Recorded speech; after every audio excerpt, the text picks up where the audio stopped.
J'irai pas jusqu'à dire que les side quests m'ont sauvé, mais je peux affirmer avec certitude qu'elles ont changé ma vie. En tout cas, ma perception de la vie. Tout d'abord, pour te mettre dans le contexte, qu'est-ce qu'une side quest? À mes yeux, une side quest, c'est une expérience que tu réalises, enfin c'est une action que tu réalises avec comme seul but d'expérimenter un peu plus la vie, en fait. Ça ne doit pas spécialement être productif, ça ne doit pas spécialement être rationnel, ça ne doit pas spécialement être raisonnable, mais ça doit te faire vraiment plaisir. C'est un peu le fait d'écouter ton enfant intérieur ou la voix dans ta tête, en fonction de comment tu préfères l'appeler. Et le fait de faire des side quests, c'est vraiment venu l'année passée. On était avec Charles, on traversait une période un peu de blues, alors qu'il n'y avait aucune raison pour qu'on ait ce blues, justement. Les projets, ça allait bien, on commençait à avoir de la visibilité sur nos vidéos, on commençait à avoir nos premiers leads qualifiés pour l'accompagnement qu'on proposait. On avait, enfin, en termes de relations, tout se passait bien, tout se passait bien. Mais malgré ça, on ressentait tous les deux un vide. Et en vrai, du coup, on est parti en balade, qui est un remède miraculeux pour ce genre de remise en question. Et la conclusion de cette balade, c'était que on a juste besoin d'une bouffée d'air, de changer d'environnement un petit peu. On n'a pas directement pris action. On a pris action quelques jours plus tard, quand j'étais censé recevoir mon iPad. J'étais censé recevoir un iPad parce que j'étais persuadé que j'avais besoin d'un iPad pour commencer à créer des vêtements, parce que enfin, j'étais déjà dans la création de Isano. J'étais persuadé qu'il me fallait cet iPad-là. Sauf que l'iPad pas, n'est pas arrivé. L'iPad n'est pas arrivé. Et c'était avant un long week-end. Et du coup, enfin, le fait que cet iPad n'arrive pas, c'était un peu une frustration parce que enfin, ça nous forçait à devoir retarder un peu plus euh, le lancement de ce projet, toujours dans ma tête en soi, parce que j'avais pas besoin de cet iPad. Enfin, en soi, j'aurais pu commencer avant. Mais j'ai eu une très chouette pensée qui était que il faut que le fait que cet iPad ne soit pas arrivé soit une bénédiction. Il faut que je fasse quelque chose qui me fait tellement kiffer que je me dise, mon Dieu, heureusement que cet iPad n'est pas arrivé. Du coup, j'appelle Charles, je lui dis, t'es chaud, on part. Il m'a dit ouais. Là, on regardait les endroits chouettes où on pouvait aller. On a regardé un peu Luxembourg, Allemagne, Paris, Hollande, France, Hollande. Finalement, on est allé à Paris. On est allé 3 jours à Paris. Notre plan, c'était vraiment juste découvrir. Y aller en full freestyle et se faire kiffer.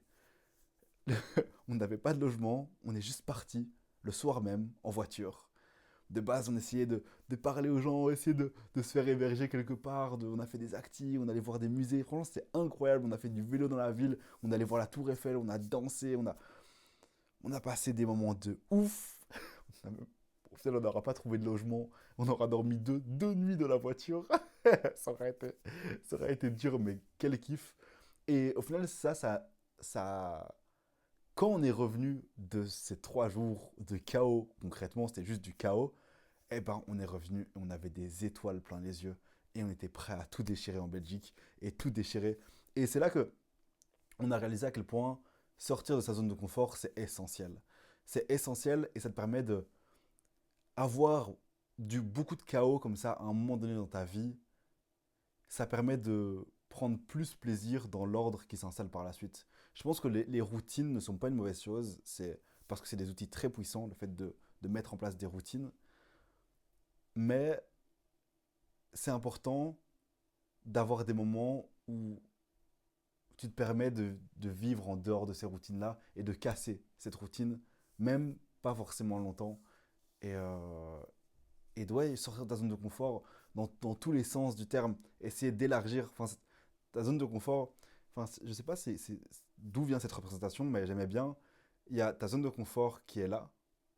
Apparemment, je pense que la deuxième zone, c'est genre la zone de challenge, et après, c'est la zone de danger. Et ça forme 3 cercles comme ça. Et le premier cercle, c'est la zone de confort. Et tant que tu es dans ta zone de confort, tu es bien. Et le but, c'est d'aller à chaque fois un peu plus dans ta zone de challenge, sans pour autant aller dans ta zone de danger, même si, si ça te fait kiffer dans ta zone de danger, tu peux, hein, mais c'est, c'est plus compliqué mentalement. Et à force de faire des allers-retours entre zone de challenge et zone de confort, eh ben, au final, naturellement, cette zone de confort, elle va s'élargir, elle va s'agrandir et tu vas être de plus en plus à l'aise à faire des choses pour lesquelles tu n'avais pas forcément l'habitude avant. Et c'est génial. Et justement, le fait de faire ces side quests, ça a débloqué plein de choses mentalement, autant pour Charles que pour moi, je pense. Notamment notre aisance à aller vers les gens, à juste se faire kiffer et pas avoir peur de juste se lancer et, et explorer et se dire que on y va et on verra ce que la vie nous réserve. Et depuis, il y a plein de side quests qui ont eu lieu. On est parti en Italie ensemble. Parfois, on est parti à Bruxelles. On n'était pas obligé d'aller dans un autre pays forcément. Mais ça a été vraiment une dynamique. Et c'est grâce à ça notamment que je suis parti seul à Porto, ici en début d'année, pour aller essayer de trouver des fournisseurs, qui était mon premier voyage seul.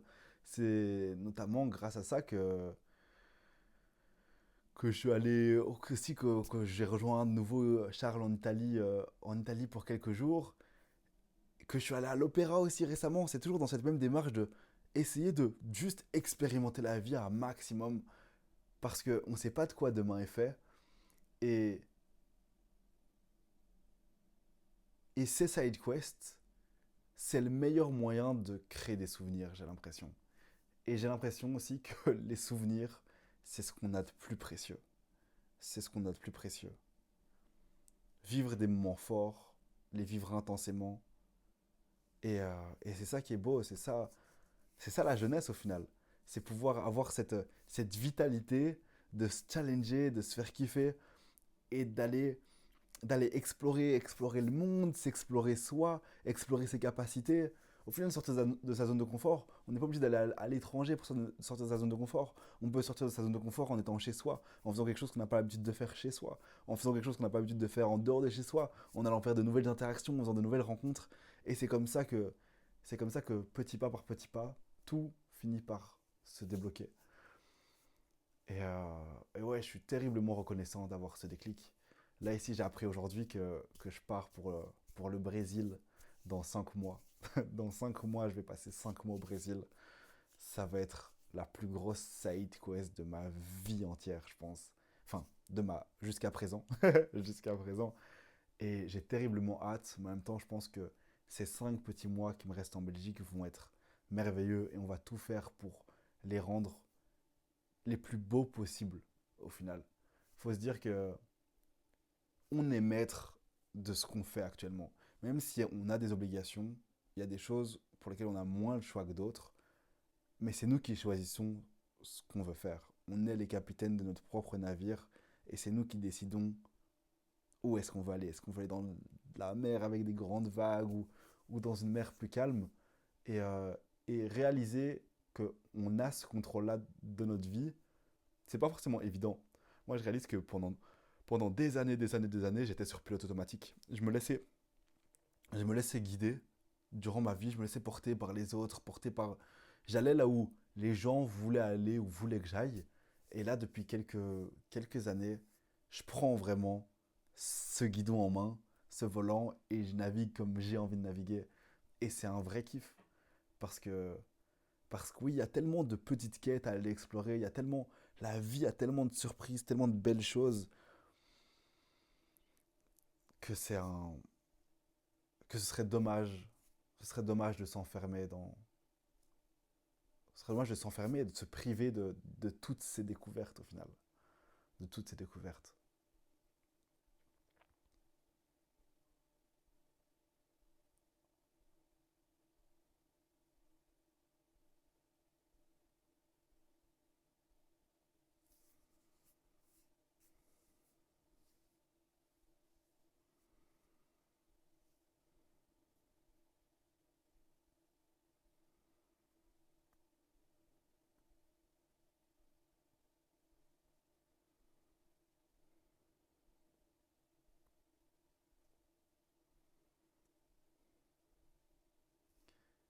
Parce que,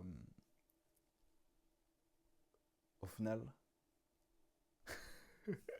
j'ai décidé d'en parler là maintenant pendant le podcast parce que je m'étais dit, ça- on, on décale un peu du sujet principal, mais je me dis que ça peut être intéressant de te le partager, même si ça pourra faire l'objet d'un épisode prochainement, mais pendant des années, je me sentais mal par rapport au fait de toucher à tout. En fait, je n'excelle nulle part. Genre, je fais des vidéos, je suis pas un excellent vidéaste, mais je me débrouille. Je fais du basket, je suis pas un excellent basketteur, mais je me débrouille. Et j'aime bien, comme ça, toucher à plein de domaines, n'exceller nulle part. Mais quand il a fallu se lancer sur les réseaux, il y a eu cette question de, mais en fait, je suis un expert en rien, je ne maîtrise aucun sujet. J'ai aucun sujet dans lequel je suis légitime au final. Du coup, j'ai eu une grosse remise en question et je me suis dit, attends, mais est-ce que je dois avoir un sujet dans lequel je suis légitime?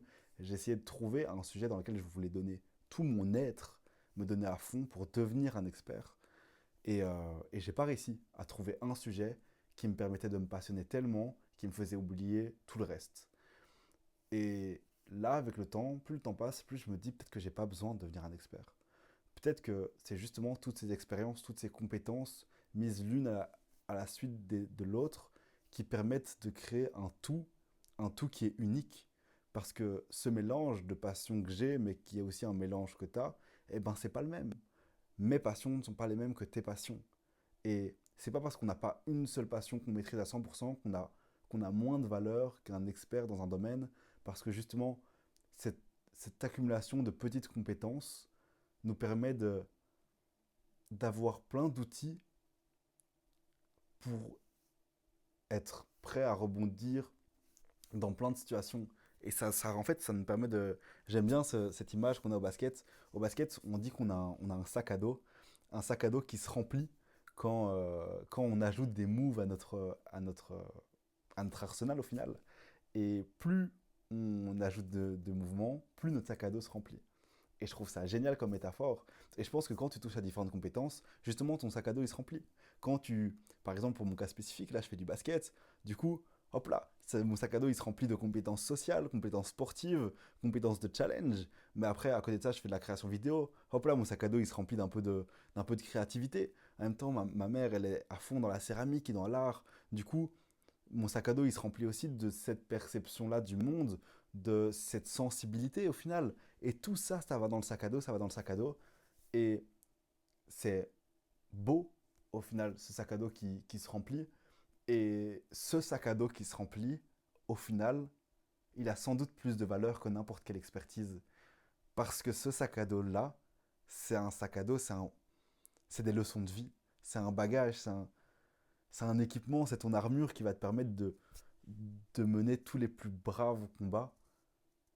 Et c'est pour ça que, à mes yeux, les side quests sont extrêmement importantes et parce qu'elles permettent de nourrir cette curiosité. Je pense qu'un des enjeux en grandissant, c'est de ne pas laisser cet enfant intérieur mourir. Toujours rester curieux et vouloir apprendre, regarder le monde avec émerveillement, parce que le monde est fascinant. Il y a trop de choses belles qui nous entourent, trop de choses qui ont besoin d'être découvertes qui nous entourent. Et dans chaque sujet, il y a quelque chose de fascinant. Pas plus tard que hier, j'étais allé à un vernissage justement avec ma mère, enfin, un vernissage où il y avait différents artistes qui présentaient. C'était super riche comme expérience. Et du coup, on a fait une rencontre d'une dame qui apprend à cuisiner et qui cuisine, qui à la fois allie la cuisine culinaire et la cuisine euh, plus médicale.